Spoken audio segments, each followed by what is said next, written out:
7 जुलाई 1901 बंग भूमि को अपने जन्म से सार्थक बनाने वाले प्रखर राष्ट्रभक्त डॉक्टर श्यामा प्रसाद मुखर्जी का जन्म हुआ।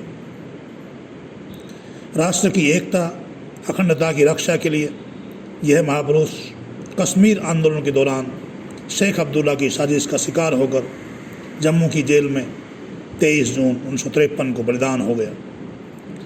24 जून की प्रातः उनके निधन का समाचार बिजली की तरह देश भर में फैल गया।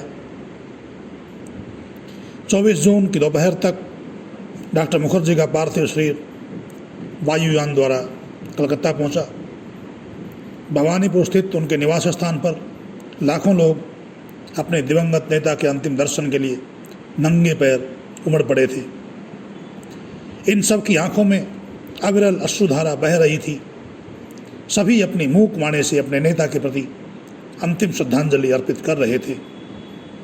शव यात्रा के पीछे चलते चलते स्मशान घाट तक दर्शनार्थियों की भीड़ 3 लाख से ऊपर पहुंच गई। डॉक्टर मुखर्जी का पार्थिव शरीर अग्नि को समर्पित कर दिया गया।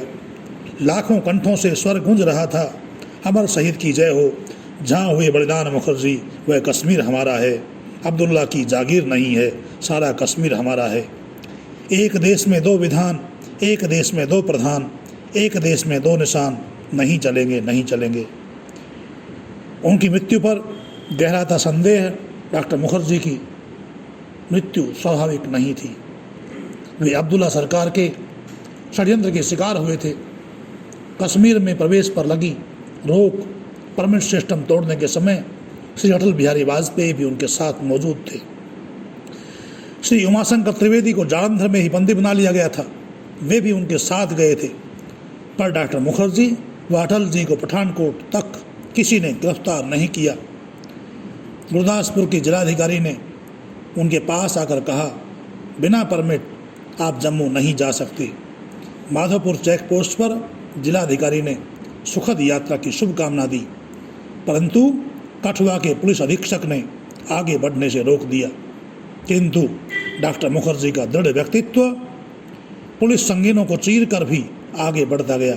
शेख अब्दुल्ला ने डॉक्टर मुखर्जी को गिरफ्तार तो किया, लेकिन उनकी लाश ही भारत को वापस की। डॉक्टर मुखर्जी के बलिदान के बाद जुलाई 53 में कश्मीर सत्याग्रह स्थगित हुआ।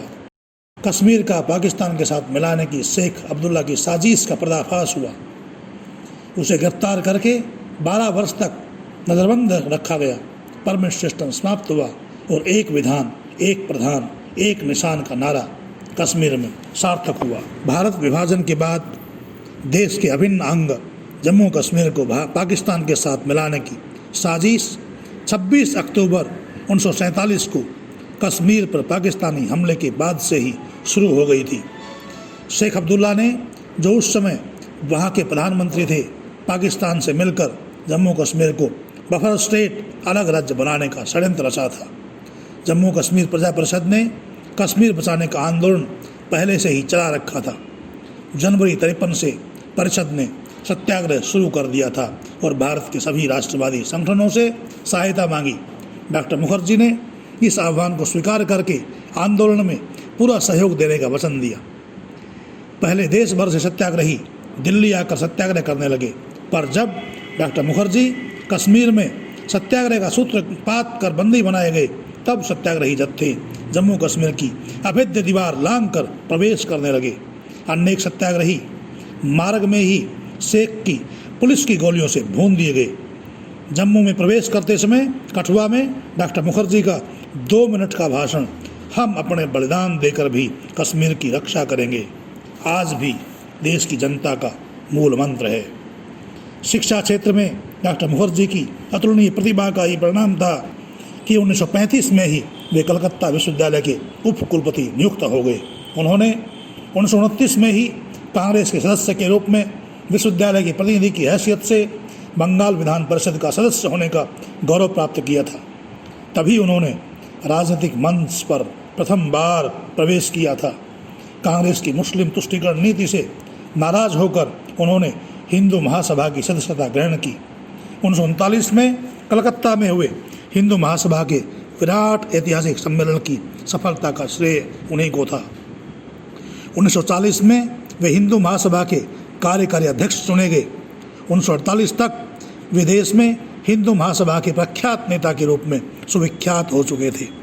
डॉक्टर मुखर्जी को किसी पद का मोह नहीं था। कर्तव्य पथ से कभी भी किसी प्रकार का मोह उन्हें विचलित नहीं कर सकता था।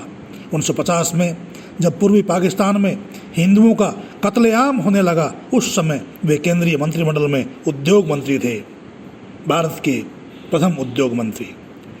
भारत सरकार की निष्क्रियता देखकर वह देश की गौरव की रक्षा के लिए व्याकुल हो उठे और हिंदुओं की दुर्दशा से क्षुब्ध होकर उन्होंने मंत्रिमंडल से त्यागपत्र दे दिया। 21 सितंबर 1951 को डॉक्टर मुखर्जी ने भारतीय जनसंघ की स्थापना की और उसके प्रथम राष्ट्रीय अध्यक्ष बने। 1952 के प्रथम महानिर्वाचन में वे भारतीय जनसंघ के नेता के रूप में लोकसभा में पहुंचे। उनका अति अल्प समय संसदीय जीवन लोगों में एक नई आशा का संचार करने वाला था। चीन आक्रमण के संबंध में उन्होंने वर्षों पहले चेतावनी देते हुए कहा था, तिब्बत को चीन के हवाले करके हमने भारी भूल की है और देश की आज़ादी को खतरे में डाल दिया है। तिब्बत का अपहरण करके चीन यदि एक बार उस पर पूरी तरह छा गया तो हमारी सीमा सुरक्षा को हमेशा के लिए भयंकर खतरा बना रहेगा। 1962 के चीनी हमले ने उनकी चेतावनी और भविष्यवाणी की सत्यता प्रकट कर दी है और आज भी उस भविष्यवक्ता की भविष्यवाणी सार्थक सिद्ध हो रही है। आज चीन साम्राज्यवादी विस्तार नीति को अपनाता हुआ ही जा रहा है। उस भविष्य दृष्टा ने देश के सामने आने वाले संकट को बहुत पहले भांप लिया था। ये उनकी सूझबूझ और कुशाग्र बुद्धि का परिचायक है।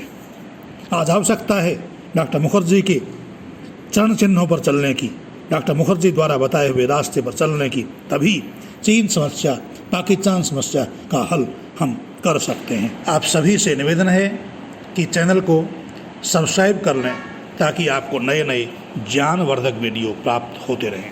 इति ओम शम।